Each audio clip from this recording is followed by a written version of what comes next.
That's funny that the driver error just hit there. I guess we were cranking the overclock too high. So it looks like for whatever reason it was then misreporting and being like 300 and something gigahash a second for the 6900 XT on TON. Wouldn't that have been nice? Good morning, ladies and gentlemen, boys and girls, and welcome to the Crypto Mining Morning Show every day, Monday through Friday. Not every day, sorry, excuse me. 9:45 a.m. I do take the weekends off to work on videos and other stuff. Today we have a pretty large show going on. Tons of topics to get through. There is a new release of LolMiner that we're going to be discussing. TSMC approves basically a $21 billion expansion of their manufacturing, which obviously is needed right now. AMD RDNA 2 refresh is looking confirmed. Binance Smart Chain is rebranding to BNB Chain. U.S. Representative Josh Gothamir has introduced a bill for a government-run stablecoin. Crypto miners are exempt from the IRS reporting rules that were set into place, and we'll discuss that as well and what that means. And then Russia is actually going to regulate crypto, not ban it. That's a new one that I just got across my desk on the way to going live. So tons of stuff to talk about. Of course, at the end of the show, we'll cover mining profitability for both GPUs and ASICs. It's not a good idea to drink something with carbonation in it before you do a live show. Just a little tip there for y'all. And before we get into it today, we're going to run the ad. Thanks everyone for being here. Today's sponsor is Mudrex.com. Mudrex.com is an easy-to-use investment platform for cryptocurrency. Mudrex coin sets are baskets of crypto tokens that are based on a theme and idea. Coin sets allow you to easily diversify and invest in ideas that you believe in to grow your wealth in the long run. There are currently 25 plus different types of coin sets, all made by experts, and will be rebalanced monthly based on market conditions. Minimum investment amount for coin sets is just $10. Also, currently, coin sets are free to use, meaning no investment fees will be charged. Invest in any coin sets on Mudrex, and 10 lucky winners will stand a chance to win a special Mudrex coin set worth up to $100 each. Join myself and many others using my affiliate link in the description for a $25 funding bonus. Remember, cryptocurrency investing comes with significant risks, so do your own research. Mudrex is a centralized platform and comes with the same risk as other centralized exchanges. So remember to secure your account and move profits to a wallet with keys you control. If investing in mints, pay attention to leverage as it carries a higher risk. Alrighty, definitely check out the link in the description if you're interested. Remember, all centralized platforms to not keep a majority of your crypto holdings in them. Make sure you hold a majority of your funds in a wallet with keys you control. Answers and questions are at the end of the live stream. Be sure to tag @SonOfATech. If you do it now, I do scroll up, but sometimes the chat breaks, so usually save questions for the end. Super chats are never required, always appreciated. Memberships get you access to Rocket Chat. Let's get into the first thing for today, which is the new release of LolMiner. This is version 1.45, released 3 hours ago on February 15th, 2022. Here are the changes. Added ETH hash plus Alphium dual mining mode. Analogs to existing ETH hash plus TON mode. So LolMiner now supports both the dual mining options that are available. You don't need to switch miners to T-Rex necessarily. Of course, you'll want to do some testing between T-Rex and LolMiner for the ETH plus ALF dual mode to see which one is going to perform better for you. That being said, of course, if you are an AMD, then this would be the clear option because it supports both AMD and NVIDIA. Kind of funny because the Team Red miner doesn't support ALF yet, and then T-Rex doesn't support TON yet. LolMiner supports both GPU manufacturers at this time. So there you go. Kind of interesting. NVIDIA Turing and Ampere generation and AMD Polaris RX 400 and 500 Navi and Big Navi generations are all supported now, so that's pretty good. They do have a page to show you guys how to configure mining it. Be sure you get directly from the GitHub. It will be linked down in the description. Stratum connections will now have an increasing timeout, steps of 5 seconds, when reconnecting, plus a small random time of 1 second in order not to overload the target pool in case of recovering from a network outage. LolMiner API now has a new page and GUI, which allows you to watch your rig mining in the web browser, and you can basically navigate to your rig IP plus the API port in the browser to do so. Added experimental ET hash kernels for the new AMD BC250 APUs. That should be pretty interesting. And in dual mining, the algorithm that mined a share will now be shown in command line output. TON mode 6 stratum mode will now obey the prefix sent to it on the first bytes of the nonce. Requests from another pool or other pools that want to use the scheme. Startup time of dual mining on non-light hash rate cards is now reduced to 30 seconds after DAG build, and they removed the TON mode 2 from automatic detection. You can still request it explicitly. ton-pool.com will instead use mode 1 for existing and mode 6 for upcoming new stratum servers. Here are the fixes. They fixed stratum bugs, mostly crashed fixes when running WebSocket based connections, and on Windows, clicking into the miner window will no longer halt the miner completely. Here's a preview of the web monitoring. It's a pretty nice web monitor. Of course, it's not necessarily really needed at this point if you're running a farm, etc., right? Because at that point, I think you're going to have either, Hive OS or Rave OS or some sort of portal to look at your stats in. But it's kind of nice to have this as an option as well. It looks pretty cool. You can go ahead and download it today for Windows and Linux. I'm not sure yet if the Hive implementation has been applied. It's usually a few hours later. Probably later in the day today, Hive will get that added in, as well as, of course, the other manufacturers. So, pretty big release from LolMiner. They seem to just always have everything supported. They're never necessarily the best at everything, but they are always up to date with everything, meaning like all of the new mining features that you're looking for, whether it's light hash rate unlocks or dual mining, or whatever GPU you're running, it seems to support it all. And it's just kind of my go-to if I just want to get something up and running real quick. And that's kind of the reason why. And they just keep continuing to improve and add all of the features. So definitely one of my go-to miners at this time. Let's talk about WCCF Tech Let's talk about them talking about. TSMC approves $21 billion for a chip production as potential for 2 nanometer production expansion opens up.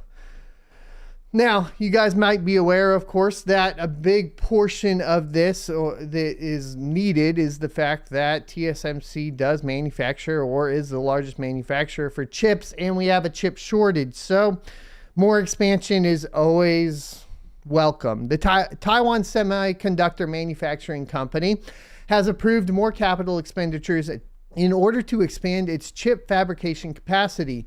TSMC is the world's largest contract semiconductor manufacturer, and the company is now facing competition from U.S. chip giant Intel Corporation, who also plans to enter the market. Intel saw its cash flows drop last year as it committed billions of dollars to build new plants. With today's approval, TSMC has allowed a little over half its fiscal year of 2022 capital expenditure, which the company announced at its latest earnings call held last month. The race between Intel and TSMC is currently focused on developing the 2 nanometer chip manufacturing technology. TSMC and the foundry arm of South Korean Shibol Samsung Electronics, Samsung Foundry, will both enter 3 nanometer production later this year. And Intel is believed to be sourcing some parts for its semiconductor products from the Taiwanese firm. At the same time, the U.S. manufacturer is ramping up its semiconductor production after Intel announced an updated technology map earlier this year, or last year. This map renamed Intel's manufacturing technologies to bring them at par with TSMC's products in terms of key metrics such as feature size and transistor density. One of these processes, dubbed by Intel as 20A, will directly compete with TSMC's 2 nanometer process. 20A is slated to enter early production in the second half of 2024, while TSMC expects its corresponding process technology to enter mass production in 2025. Intel's Intel 4 process, however that goes, thought to lie somewhere in between TSMC's 5 nanometer and 3 nanometer nodes, will enter production in the latter half of this year, with products slated to ship in 2023. Now, as per the report by the United Daily News, Taiwan's Taichung sector administration has approved expansion plans for expanding its science and industry park. These plans will now reserve an additional 94 hectares for the park. I probably said that wrong. I've said a lot wrong today. And provide companies such as TSMC more land should they decide to build out more plants. TSMC refused to comment on expanding its 2 nanometer facility plans in Taichung after city officials confirmed the science park expansion. The company is currently believed to be focusing its efforts on building a 2 nanometer facility in Taiwan's Hsinchu sector, something like that. Probably Hsinchu, probably silent H. There you go. I'm going to have to start Googling all of these. So this plant, confirmed by TSMC's management in June last year, was at the time waiting for land acquisition. Taichung city officials and TSMC management have also been oh my God, I'm out of it today. They've been discussing plans for expanding 2 nanometer production, and officials have raised concerns about the high environmental impact from the facility. The Taiwanese fab also allocated $20.9 billion in funds for capital expenditure in a board meeting held earlier today, local time. TSMC has reserved between $40 billion and $44 billion in funds for capital expenditure, and the company's statement regarding today's allocation reads as follows. Approved capital appropriations for approximately $20,944 million, approximately whatever it is in North or Taiwanese, for purposes including, here you go, installation and upgrade of advanced technology capacity, installation of mature and specialty technology capacity, installation of advanced packaging capacity, fab construction, and installation of fab facility systems. Finally, second quarter through fourth quarter 2022 R&D capital investments and sustaining capital expenditures. This spending comes as worries persist in the chip segment of an inventory correction either in the second half of this year or early 2023. Restrictions imposed in the wake of ongoing pandemic saw demand for consumer electronics and other technologies products increase, which in turn placed a greater burden on chip manufacturers such as TSMC. Now, I guess there is a worry currently, as they said, about a correction on inventory. This could be related to a lot of different things, whether or not you think, like, I guess the mining affects it, right? The mining, if it goes further into a bear market and is not as much demand, could mean an over production potentially of these parts, which could be part of what they're talking about. The correction could also be just getting it packaged and shipped out of the warehouses, that sort of thing. At this point, I think like it's pretty clear we still have shortage issues. A lot of the scalper markets are making this more difficult, especially with the things like Best Buy requiring a $200 membership to purchase the GPUs, which if you're a scalper is nothing. If you're like a regular gamer or content creator trying to purchase one GPU, basically all your GPUs through Best Buy just went up by $200, which is absolutely insane. But a lot of this isn't getting resolved, but with new plants coming into place for chips, Specifically, memory modules, I think, are really what need to be worked on. But that being said, we have Intel also that we talked about earlier this year that's going to be building a new plant in Ohio, if I recall correctly.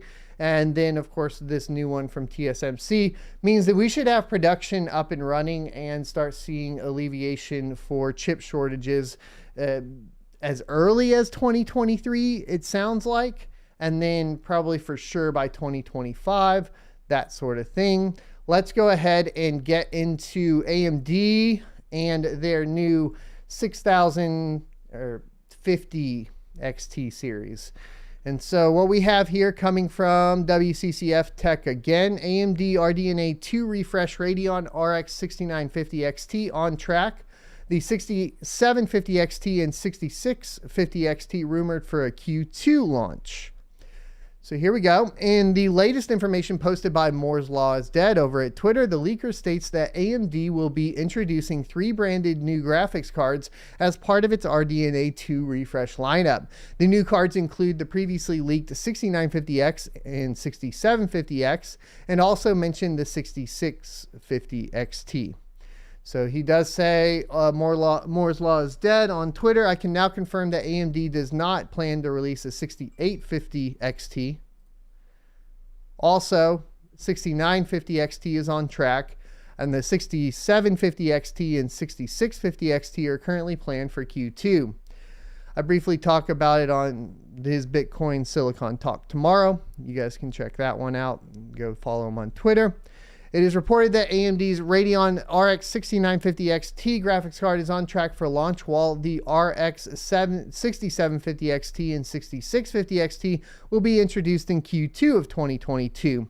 This aligns with recent reports that suggest a launch as early as April of 2022 for most of these new cards, while the 6800 series won't be getting a refresh as they don't warrant it, and AMD only wants its flagship SKU for each Navi 2X segment to get the updated design. So this includes Navi 21, Navi 22, and Navi 23, hence the 6650 XT, which could be incredibly good for mining. As you know, we're getting better memory performance coming out of this refresh. So that's really what we're looking for, because as you can see here, it will be equipped with faster 18 gigabit per second GDDR6 memory dies, and it also suggests a much higher core clock on the 6950 XT. So the 6750 XT and 6650 XT are probably going to be the ones that we're really looking at, especially on the 6650 XT, because we should be getting like potentially closer to 40 mega hash a second at low, under 100 watts on that 6650 XT with that new memory improvement. And that could be fantastic. And we could even get closer to 50 watts on the 50 mega hash a second on the 6750 XT. So this is all like looking pretty good, I think, for mining in general. I'll definitely be trying to pick some up for testing on the channel. So of course, as always, for those reviews, make sure you're subscribed and have that notification bell hit, and I will get that out when I can. I'm excited for it. New GPUs are always fun. So hopefully what we'll be seeing with these new GPUs, as opposed to the RTX 3050 and the 6500 XT, is some good mining performance out of them, because all we've had recently is pretty big disappointments on both the gaming and, of course, the mining side for GPU releases.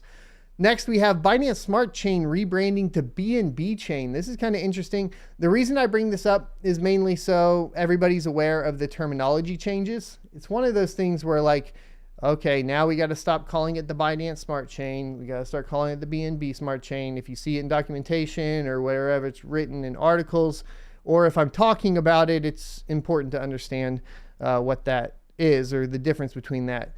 Now, BNB is the token, by the way, but I guess they're just rebranding it to be like that token chain. My assumption is this maybe has something to do with some regulations somewhere, but let's see. Binance Smart Chain, the layer 1 blockchain of crypto exchange Binance, announced a major rebranding and a push towards scaling, according to a press release shared with CoinDesk.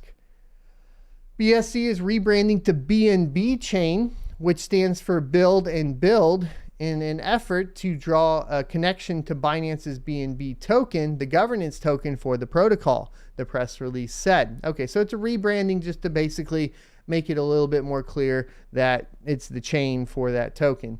The BNB chain will be made up of two parts: BNB Beacon Chain, previously Binance Chain, and BNB Smart Chain, formerly BSC. BSC is compatible with Ethereum's virtual machine, where smart contracts are executed, and serves as a hub to access other blockchains. Interoperability. Just as a note, Binance has committed over $1 billion to support the BSC ecosystem as it competes with the Ethereum network and other Layer 1 blockchains. BSC has drawn criticism for being too centralized and for the rug pulls taking place on the ecosystem. All right. So the centralized portion is a problem. If we're talking about rug pulls, just to be clear, like when you have a platform that's open like Binance Smart Chain or Ethereum or anything like that, and people can build on top of it, rug pulls are going to happen. To complain about them happening on a specific layer 1 solution in an attempt to demean that solution over another doesn't really hold any weight, in my opinion, as an argument, just to be clear, because it's just as viable to happen on Ethereum as it is on Binance or Solana or Cardano. Rug pulls are going to happen. Obviously, regulations coming into place to try to mitigate some of that stuff. We could discuss, like, is that something as a crypto community that we support or not? That's a different topic, but just in general, just want to make that clear. In designing BSC, Binance had to sacrifice some decentralization to compete with Ethereum. Binance CEO Changpeng Zhao told CoinDesk in September of 2020. We do remember that one. The BNB chain will also increase the number of validators on BSC to 41 from 21, said Sami Karim, BNB chain ecosystem coordinator, in the press release. The 20 additional validators will function as candidate block producers, Karim said. By expanding validators and improving scaling, BNB chain will embrace large-scale applications in GameFi, SocialFi, and the metaverse, Karim added. The metaverse refers to an immersive digital world created by the combination of virtual reality and augmented reality. We were already aware of that. So, basically a rebranding. It does look like, as far as improvements to the chain here, pretty good, almost doubling the number of validators. Right now, I use Binance Smart Chain only for TON at this point. I do have liquidity added between TON and BSC, or BNB, excuse me. And that is specifically because we did the how-to for swapping, for liquidating. Ethereum's too expensive to liquidate on. This is the way that we just went ahead and supported that particular portion of the network. If I add liquidity, obviously, if people swap, you get a percentage rate. Plus, it needs some liquidity to make it a little bit easier. So that's kind of like the only thing I use Binance Smart Chain for at this time, or I guess BNB chain at this point. So just to be clear, that's pretty much the only experience I have with it, other than I have messed with like PancakeSwap for how-tos and so on. It's not my preferred, right? It's definitely not my preferred chain, obviously, with the centralization issues being a big problem, in my humble opinion. But, you can't afford doing a ton of swaps on Ethereum for things like TON. It's just, as a miner, it's not great. You lose a lot of money. So it's not good at all. U.S. Republican Josh Gottheimer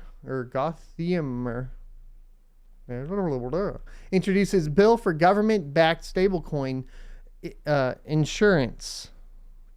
All right, so the bill would designate certain stablecoins as qualified, making them redeemable on a one-to-one basis for U.S. dollars. U.S. representative, and it looks like New Jersey, has introduced a bill that would establish government-backed insurance for stablecoins, according to a report by Politico on Tuesday.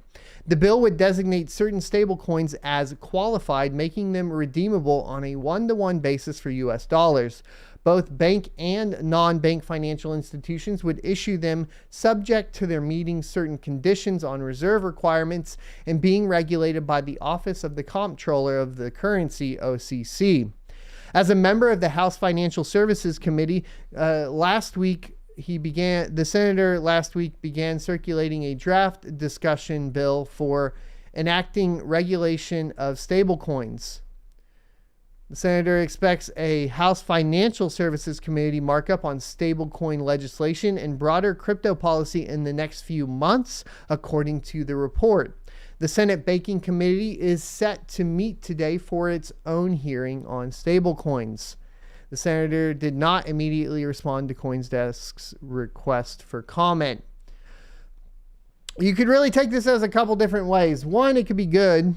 I think I lean towards it being better because once you get that basically locked in as having qualified stablecoins, it should start making, obviously cashing out to the US dollar a lot easier from the perspective of the cryptocurrency mining, and be able to liquidate easier to pay your bills and so on. So as a whole, I think that that's a positive note, and it's better, in my humble opinion, than setting qualified stablecoins is better than having a CBDC, which is a central bank digital currency, right? So as opposed to the federal government controlling the currency completely under like a CBDC like China is doing, and we do know the US federal government is working on with Project Hamilton, I think having qualified or basically marked stablecoins that are already in existence on a one-to-one basis for the US dollar is a better way to handle this. That's my feeling on it. But I would assume at some point that means that it integrates into a CBDC type currency. And we'll have to kind of see where this goes for. This seems like a step in the interim to me at this point. Now, we are getting more and more good news along the lines of regulation. Last year, there were some worrisome things about the IRS reporting rules. These rules essentially were going to make it to where miners would have to report the transactions of their users, which clearly doesn't make any sense because it's not like miners can track specific users. This was also a worry for wallet operators like MetaMask. And basically now we know crypto miners are exempt from IRS reporting rules, and this is affirmed by the U.S. Treasury. The U.S. Treasury affirmed that crypto miners and wallet operators are exempt from the IRS reporting rules, preparing appropriate regulations. The cryptocurrency industry in the United States is about to score a major legal win as the United States Treasury Department plans to spare crypto miners and other ancillary parties from tax reporting rules. In a letter to a group of senators on Friday, the U.S. Treasury indicated that it plans to exempt crypto miners, stakers, and other markers. Excuse me. We have some phone calls I'm waiting on. That's not one of them, though.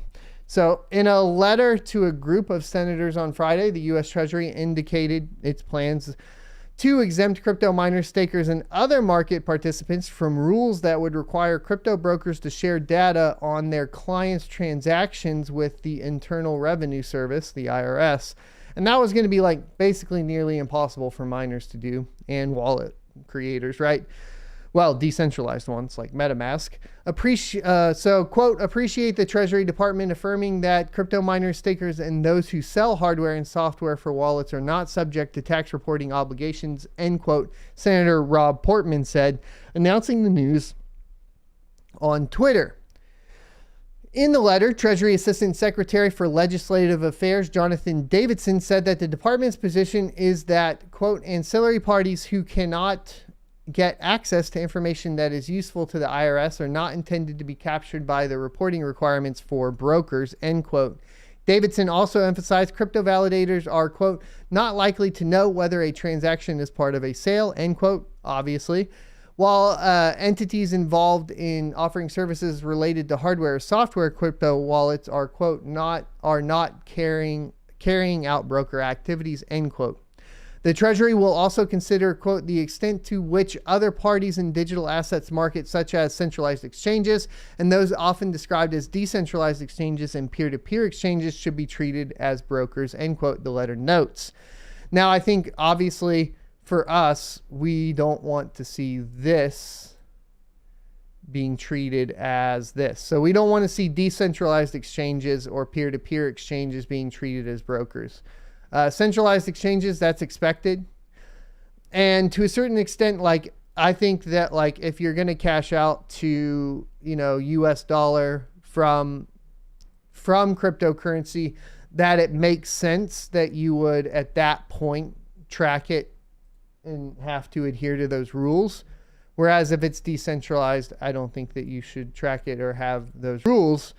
Now, where this may change, of course, is if a stablecoin is going to be official, like we talked about here, an official stablecoin, maybe those official stablecoins don't get added onto decentralized exchanges, for example. Bloomberg reported that the Treasury is planning to issue proposed regulations to include its stance on the broker definition. As previously reported, U.S. President Joe Biden signed the $1 trillion infrastructure bill in mid-November of 2021, requiring crypto market participants to report all digital asset transactions worth more than $10,000 to the IRS. Several senators, including Pat Toomey, Ron Wyden, and Cynthia Lummis, subsequently urged the Treasury to clarify the definition of a broker in an infrastructure law in December, planning to offer related legislation. A group of House Democrats also backed a similar initiative in November. All right, so overall, a pretty big win for cryptocurrency in general. We do need to see how they're going to treat the decentralized exchanges. I've kind of pled my case there as it stands from my perspective. It was going to be basically impossible to enforce the reporting of the transactions that you validated as a miner. I think at this point, as far as like, you could do the transaction in general, which you aren't already going to do because you just do your block reward. If you did that, it would probably be absolutely incredibly difficult because, especially as mining to a pool, the way it happens is like your miner doesn't always win that block. You would have to actually go through the blockchain and find all of the blocks that miner won, then report all the transactions within that block. And it really doesn't provide relevant information because there is no KYC on the blockchain. Therefore, all the IRS would get is that, okay, this transaction happened for this much, and here's where it is on the blockchain. We could give you the hash, whatever. Couldn't prove definitively who the user was or anything like that. So it's kind of a moot point. It's like wasted time for everybody, including the IRS. So I think that makes sense. Like I said, we'll just have to see where it goes for the rest of this. My hope or thought is that for the decentralized exchange part, that goes away as well. I don't think that there should be, tracking there. I understand it on the centralized exchange portion if it's converting to the currency of the country that has the regulations. Because at that point, you are basically participating in that economy with the earnings from crypto, and therefore there will be like tax ramifications, legal issues, whatever else. So that's kind of how that functions. Ultimately, at the end of the day, the point of crypto is to completely replace that entire infrastructure. Will that happen? Probably not for a long time. So this is where we're at. Let's talk about Russia to regulate crypto instead of banning. So we're getting rid of the FUD and we're bringing in the reality here for Russia. Now, we've talked about this before because, China threatened bans all the time on cryptocurrency. They would throw the FUD out there, nothing would happen. The reason we cover it is because we need to be aware in case that it does actually go through like it did with China and all of a sudden the hash rate moved. That's something we want to keep track of. For Russia in particular, we did talk about their statements on banning. At this point, we're looking good coming from CoinDesk. The government's plan to license exchanges and tax large transactions has the support of the central bank, which previously wanted to outlaw mining and trading. So instead of banning cryptocurrencies, the Russian government has decided to regulate them, legitimizing a $2 trillion asset class in the world's 11th largest economy. A document setting the principles for the regulation of cryptocurrencies appeared on the government's official website on Tuesday night. Notably, the plan has the support of the central bank, which had called for a ban on crypto mining and trading. This is the second major regulatory cloud to have been lifted from the global crypto market in a month. India last week took a step towards legalization with a tax on digital asset transfers. While it carries a hefty 30% tax rate, the tax was seen by many as putting the fifth largest economy on track towards legitimizing crypto. In Russia, a population of 144 million, residents own over 12 million cryptocurrency accounts and about 2 trillion rubles, which is 26.7 billion US dollars, worth of crypto according to the government's document. And there's the PDF in Russian, which we can't read, or I can't. I'm sure there's a few of you that can. It says the country ranks third in the world in Bitcoin mining, a share the Cambridge Center for Alternative Finance agrees with. With such a large volume of crypto, law enforcement agencies are concerned that they can't adequately approach crimes involving crypto, the document said. Yet it stops short of the draconian measures suggested in January by the Bank of Russia. The central bank's report called cryptocurrencies a threat to Russia's financial stability and rife with fraud. The regulator suggested banning cryptocurrency trading in Russia as well as mining. Instead, Russians would have access to the digital ruble, the central bank digital currency in the works by the Bank of Russia, and digital assets issued inside the country by licensed companies. By contrast, the government's blueprint released Tuesday says cryptocurrency purchases in Russia may take place, but only through locally registered and licensed companies so that users are fully verified and information about their transactions can be made available to government agencies. The document does not address cryptocurrency mining. Many of the stipulations require Parliament to pass new laws. A crypto-related transaction bigger than 600,000 would have to be reported to the Federal Taxation Service. Failure to do so should be considered a felony, and using cryptocurrency to conduct a crime should be an aggravating factor, the report said. The proposal suggests allowing banks to operate as intermediaries between users and cryptocurrency exchanges. The institutions would need to verify users' identities, check transactions for signs of illegal activity, provide rails for fiat transfers, and keep information about transactions for at least 5 years. Banks should also provide users the documents necessary to report their taxes and government agencies data about transactions on the request. I'm going to just point it out just so that everybody's clear. We talked about regulation going from one thing to going through being a whole separate thing for centralized exchanges where you basically are moving into that country's economy. What they're doing here is trying to basically track all transactions across all of cryptocurrency. We as like Americans or, countries that support freedom, privacy, all that sort of stuff should be adamantly against these types of policies because the principles of crypto dictate that, basically this should be a peer-to-peer transaction. We should not have a third party. All of this would be extra third parties added into crypto. This isn't something we should do. Now, as far as Russia doing it, how it affects the rest of the world, it can be seen as a positive note because you will have more people participating in it. So as far as price action goes, there's a positive there. That's kind of where I'm sitting here. But I wouldn't accept this as a citizen of any country, right? So cryptocurrency exchanges and peer-to-peer marketplaces would have to register as legal entities and join an official register of digital currency exchange operators. They would have to open a crypto account with an authorized bank and satisfy certain requirements applying to traditional financial organizations. Once again, peer-to-peer without the interference of traditional financial organizations. That's the point of Bitcoin. 1 second.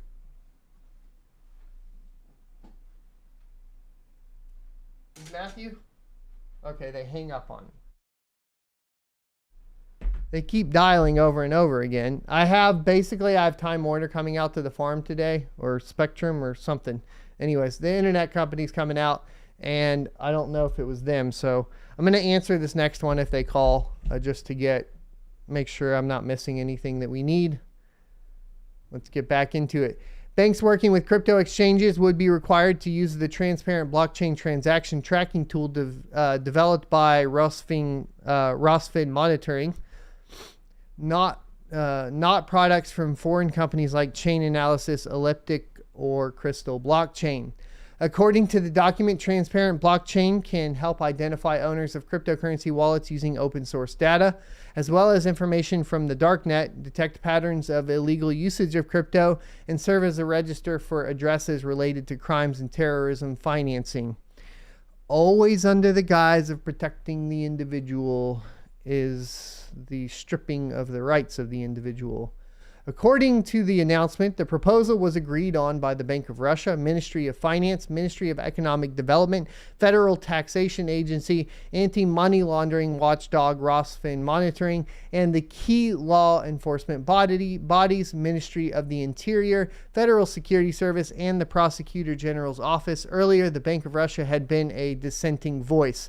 According to the newspaper Kommersant, the approach put cryptocurrencies on a level with foreign currencies, which are regulated in a similar fashion. The new laws and directives are likely to come into force in the second half of 2022 or early 2023. Bitcoin's price rose about 3% Wednesday morning in the U.S. Russia's embrace might be having some level of influence on the bellwether cryptocurrency's price. Yeah, I assume that's part of it. There's quite a few things going on in crypto today, though. Other market factors, including KPMG Canada adding Bitcoin to its balance sheet, and the U.S. Justice Department's recovery of $3.6 billion in Bitcoin from the 2016 Bitfinex hack, could also be buoying prices, he said. We could see other governments adopting Bitcoin in the near future, with Russia making the move, as said on Telegram, and blah, blah, blah. So I think at this point, that's all we really need to know. We just need to know exactly how they're implementing it. So Russia's not banning cryptocurrency, but they are highly regulating and tracking it. It will be treated just like traditional financial institutions that carry other currencies or outside currencies. None of that is acceptable, in my humble opinion, from the principles of cryptocurrency. However, of course, like I said, it should have a positive price impact on the market in general, because obviously we're talking about the 11th largest economy in the world. So there you go. That's going to wrap it up for all the news topics today. We do clip the news topics if you want to come back and check the channel out for any of those. We're going to go ahead and cover the cryptocurrency mining profitability for the day. It looks like I have one rig offline. I know which one it is. It's this one back here that was acting funny at the beginning of the show. We'll have to check it out. That being said, so it's not really that big of a deal. That being said, 5.49 current effective hash rate, 5.26 on the 24-hour effective. Definitely going to be making some changes out. I'm going to be at the farm all day today, but we're under 0.8 ETH on basically our profitability. So that is down. However, we are up on the price. That is thanks to, of course, the crypto price pump. So as far as US dollar, $234 a day. We're obviously having a very rough, beginning of the year. We had a rough January. We've had definitely a rough kind of February with only a couple really good days. It's translating over, obviously, into the YouTube business because of the strong ties there. This is just the nature of the beast with cryptocurrency.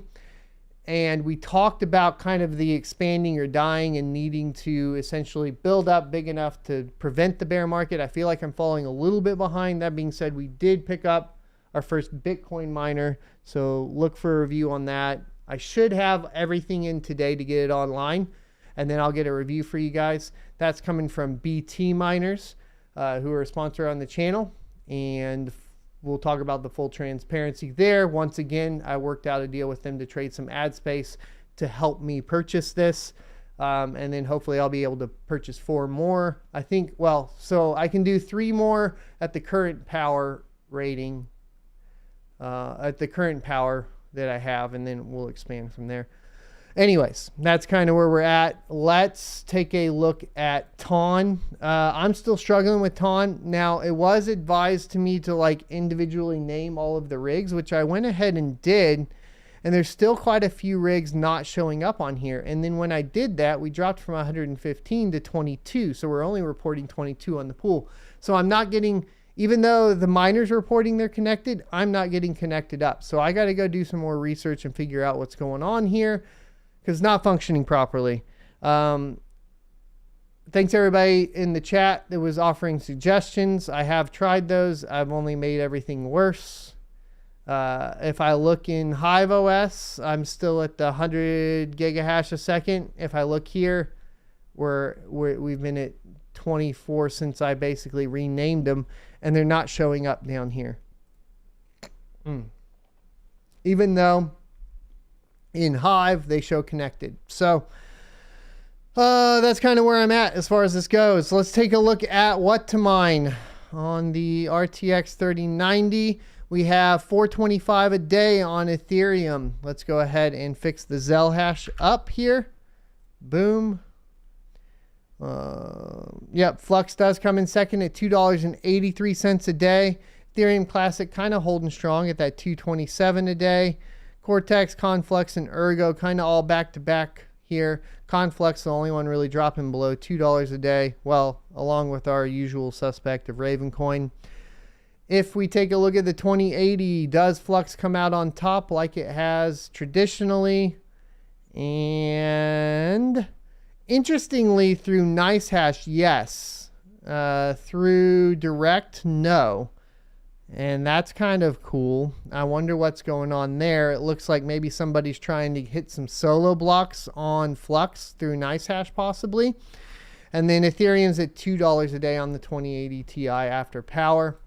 Let's take a look at the Polaris GPUs, see how they're doing on Ethereum Classic and the likes. You got Ethereum in first still, $1.03 a day after power. Firo, 43 cents a day after power. ETC, 51 cents a day, about 50% cut from Ethereum, but not terrible. Ravencoin at 33 cents a day. So there we go for that profitability. Let's get our mining pool stats.stream up and going here. I know there was basically people talking about the increase of hash rate on Bitcoin. It looks like there's not a huge increase. 207 exahash, no real change from yesterday. Let's take a look at Ethereum. Still right at 1 petahash a second on Ethereum. Let's take a look at Flux. Flux, pretty low still, 2.16 megasolutions a second.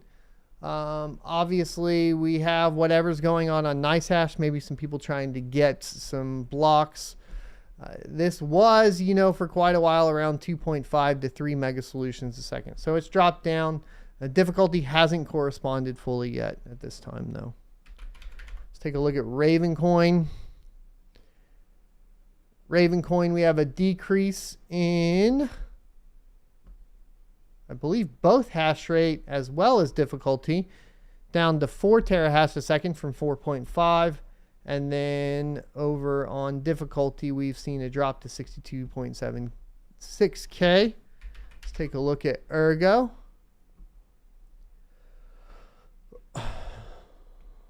Ergo, a little bit of a dip. Let's see. From yesterday, not too much though, still right around that 14 terahash a second, and difficulty staying strong. All right, so that's pretty much, I guess we could look at TON, right? This one's been pumping up really hefty. It's at 1 petahash a second. You can see obviously before the dual mining, after the dual mining, new pools coming online.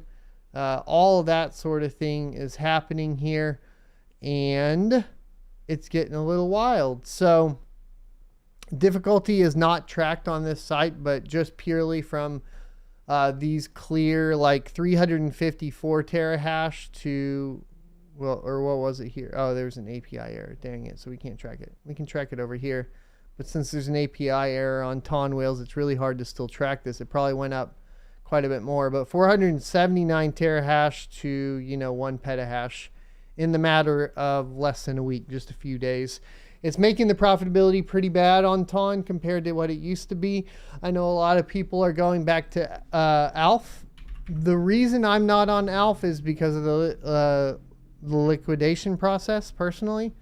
But you can see it looks like the dual mining on ALF literally corresponded to the dual mining of TON. You can see it dropped off, and then now it's starting to come back.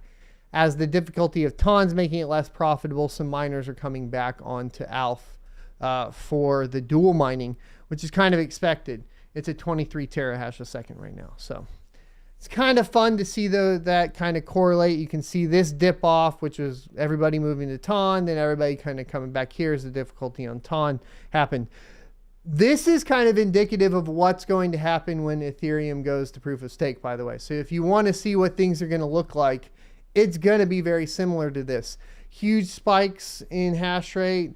Miners are going to kind of see, feel out each different individual coin and how much it can support of the network. And then when people find other things, you'll see big dips and people moving to other algorithms and other networks or whatever to go ahead and mine. It's going to be pretty much exactly what we're seeing between TON and ALF right now, except just on a massive scale. It's going to be really interesting to see how this plays out. Let's look at, of course, ASIC profitability for the day. The gold shell's still down a little bit, $162 a day, down from that 200. I think yesterday, though, it was at 140, so it's a little up. The KD5 in second place as usual, with the A11 in third place. You want to be careful purchasing one, of course. And then in fourth place, we have the Antminer L7 at 66.75 in Doge. And if you dual mine, it should even be a little bit better than that. So I think that's actually looking pretty good for Doge. You got the Gold Shell KD2 for more Cadena miners. And then if we take a look at Bitcoin mining, the Antminer S19 is still around that $15 a day on Bitcoin. So there you go. Or I guess that's it. Yeah. Mining rig rentals. Blah, blah, blah, blah, blah, blah, blah. And you can dual mine, by the way, Bitcoin on pooling. There's two options. And this is what I was looking at. Let me see if I can pull this up real quick.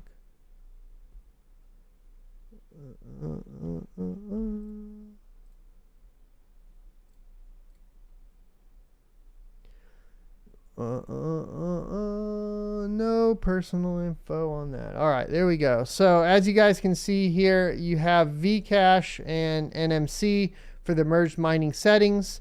And so that's Namecoin. It does, from what I see on like an S19, bump you up from $15 a day to $20 a day. I'll definitely be covering the merge mining with the ASIC miner that we have right here. So that's kind of where we're looking at this time. So right now, my farm, we're going to get 3 more of these, essentially. And then we'll be, I think that's going to be 12 kilowatts. And that will max out my last 50 amp breaker at the farm. And then we're looking at moving, which is super stressful right now because I literally have internet going in, and then we were going to upgrade the panel, and then it's like, well, you may be moving. So I don't know what's going on with my farm right now at all. And obviously with the profitability being down, paying for power upgrades is really, really hard right now. Really, really hard. So if we can do it though, and I survive this, we'll survive it all. We'll be good. We're all going to get it going. Hey, let's get into questions and answers, boys.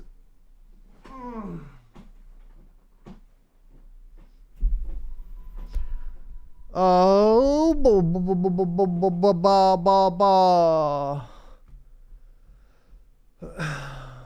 Gate.io is not supported in the United States, Paul. All right, so we have one super chat from Stig I38. Where does it go? Stiggy. Knock 50 knock says,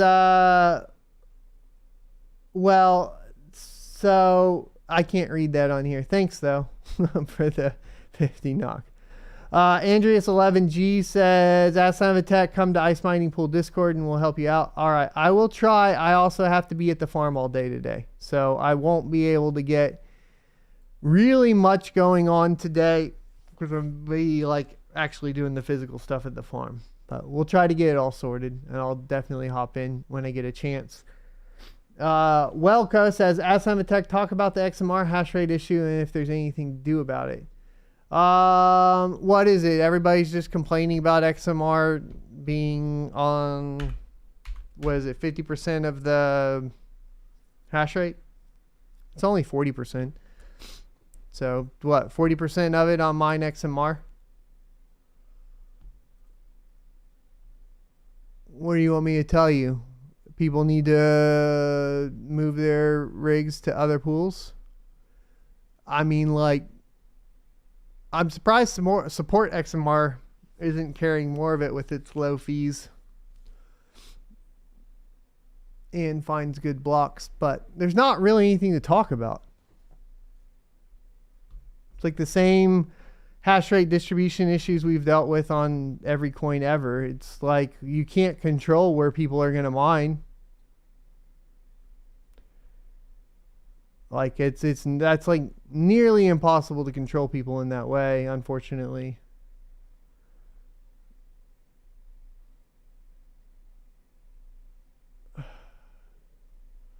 Ahmed Ali says, ask Son of a Tech, it's scary, not gonna lie. I believe many miners will quit while others will, with cheap electric, will last longer. However, at the end of the day, institutions will win, solar power or anything of that. Yeah. Like the hard part is kind of like when you see the power companies themselves investing into it, especially on the Bitcoin level, it makes it very hard to get in there and get going.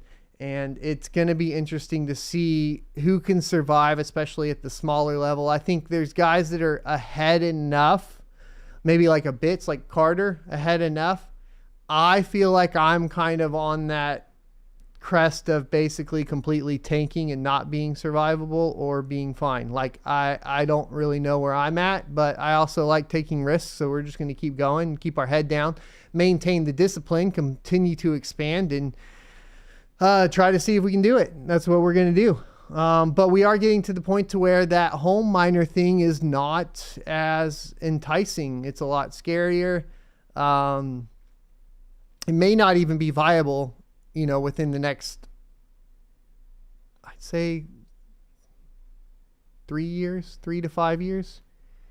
And I say may because I mean, I really don't know how it goes down and what the success of other projects coming out are going to be, and what happens to like Ethereum if they delay again or anything like that. Arcade Cup says, at Son of a Tech, H110 ASRock 13 GPU motherboard, random locks up with Hive. Other rigs don't do this. Might go 3 days, might be one. Loaded with 5700s and RTX 3000 series.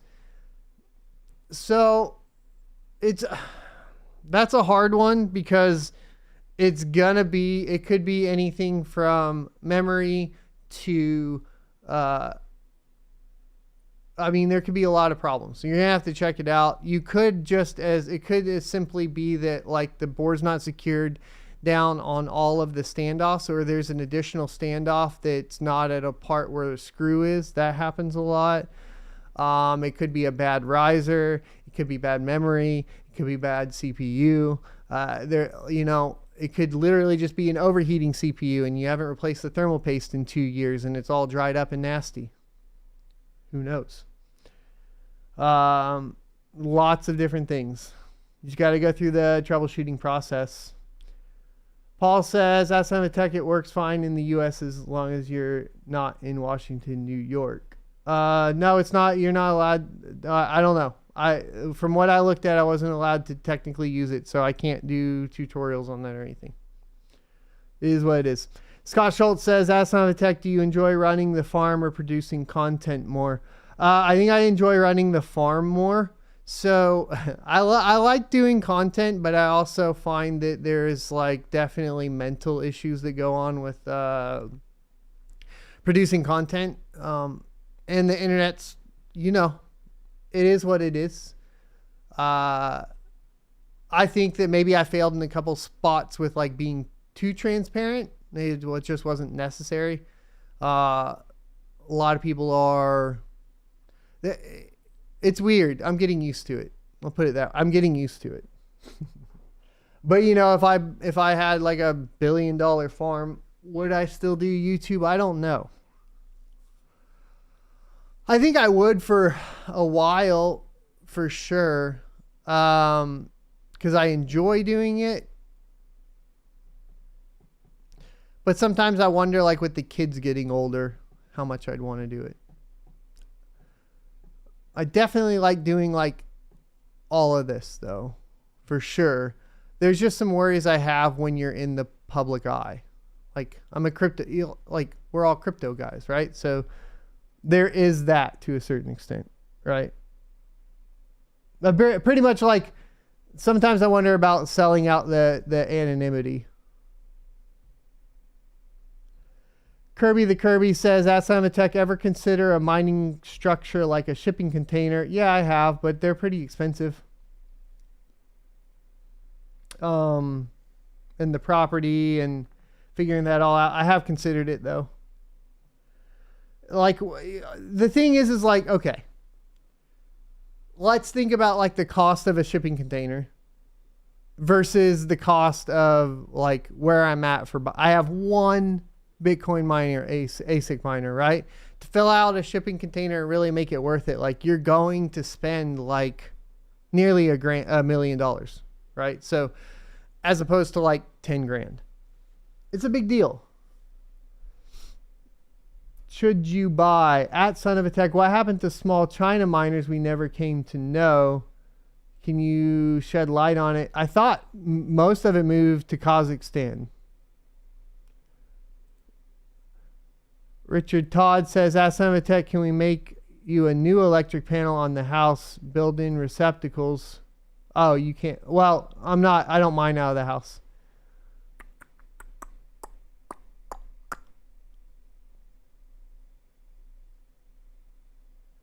ASIC manufacturers mining against their customers too. Not good. Yeah, it makes it hard, man.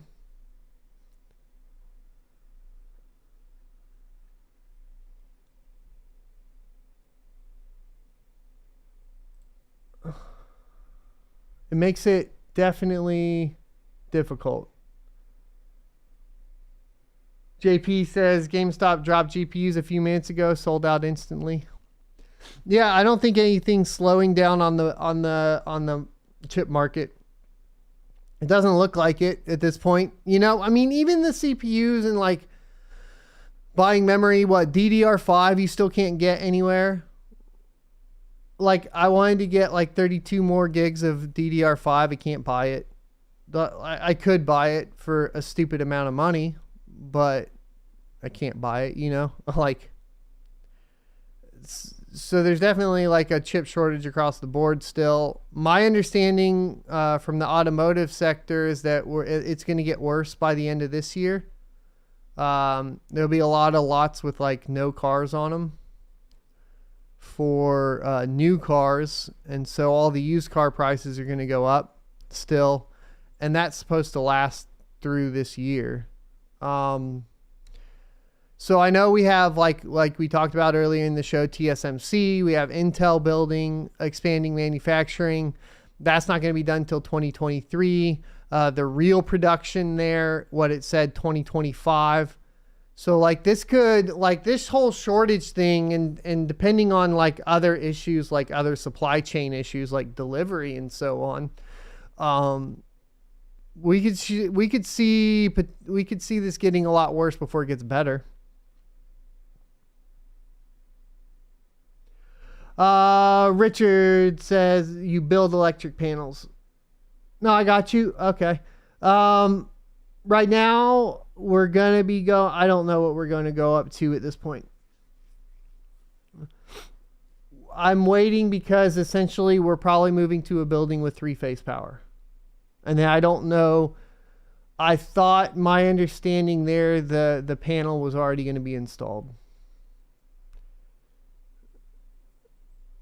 Power Trip says, ask Simon Tech, should I get an LLC for 12 cards, 409 megahash a second? You plan on growing to 1 or 2 gigahash a second. You're just going to pay more income taxes. But then you can still, so it really depends. Like, you need to go talk to a CPA. I don't know at your level. I would say no. But you need to talk to a tax specialist. Because I think, like, at that point, like, if you're just reinvesting, like, into the cards, you can run it under sole proprietor just as a hobby. But then I've heard of people that, you know, thought they were only doing it as a hobby. They ran it under there, and then they realized they made, like, 15, 20 grand, and the taxes are killing them. And just make sure you prepare with someone that can help you out. I have people for this. You should have people for this. I don't think I'm going to be able to figure out how to pay taxes either. I'll definitely have to work on it. But for Lobo, don't worry about it, bro. We'll all be on payment plans trying to figure it out, I'm sure.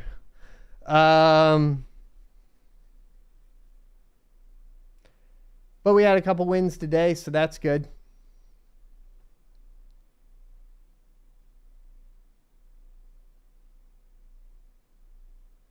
Arcade Cup, thank you for the $2 super chat. You rock, my man.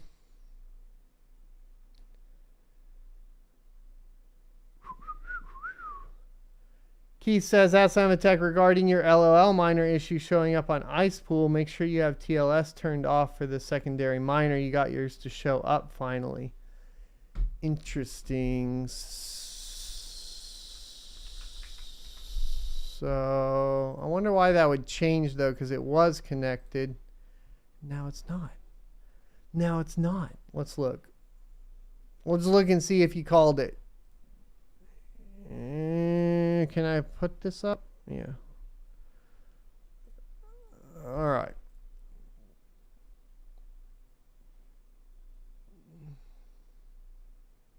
Yeah, it's turned off. We updated the worker name. It all looks correct. Ice mining pool. I don't know, dude.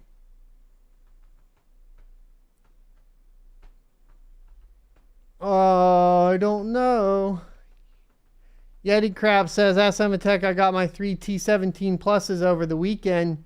I can't wait to see your journey. You're flashing Hive onto them today so you can keep up with them while you're not home. Nice. I don't know if Hive will flash onto this one. This is an interesting one. But we'll have to see. Do I have...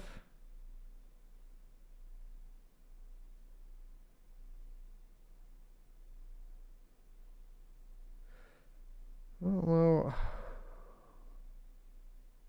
no, nothing. I gotta go to the farm soon, but I don't get to do jiu-jitsu yesterday or today because I've been working so much.